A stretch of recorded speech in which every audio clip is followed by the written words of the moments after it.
Hey guys, it's Dr. Din again. Today we're going to be learning about ocular ultrasound. So when you do a fundoscopic exam, sometimes it's really hard to see the fundus of the eye. With ultrasound, you're able to see the whole eye, both the anterior chamber and the posterior chamber and the retina. So once again, we're going to be using a linear probe, okay, the high frequency probe. And the main concept when you do ocular ultrasound is you really want to use a lot of gel because you don't want to put any pressure on that eye, okay?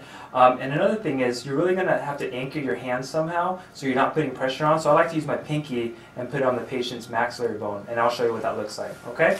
So let's focus on the patient over here, okay?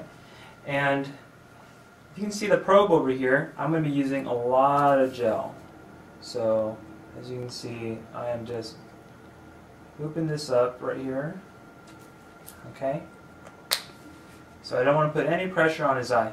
The indicator is going to go up towards his head or towards his right, all right? And we're going to do two views. We're going to do one, a sagittal view, and another transverse view, okay? So you want the patient also in a semi-recumbent position because if they're sitting straight up, the gel is actually going to fall down. So you want them kind of laying back at around 45 degrees, okay? So I'm going to have a lot of gel, and I'm going to have to ask the patient to close their eye, and I'm going to put the gel right on top of the eye, like this. And as you can see, I'm not putting any pressure on the eye, okay? And this is a sagittal view of the eye. So what you can see on the ultrasound image is you can see an anterior chamber, a posterior chamber,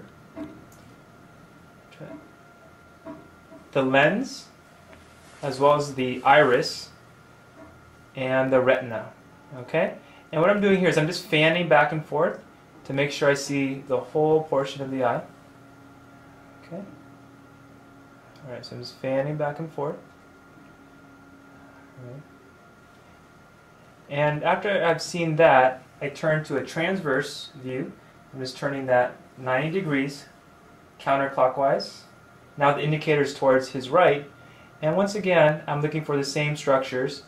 The anterior chamber, let's see if I can get a better view. Sorry about that. Okay, so you see the anterior chamber, the lens, the retina, the iris, as well as the posterior chamber. And if you really point your probe medially, okay, you can actually see the optic nerve, which is right there. It's a hypoechoic or dark structure at the base of the eye. Alright. Another thing you can do is you can look for extraocular movements. So I'm going to have the patient look to the left, now look to the right. Okay. One more time, look to the left. Now look to the right. Alright, so those are the basics of how to do an ocular exam, and it's a good adjunct to your fundoscopic exam. Alright.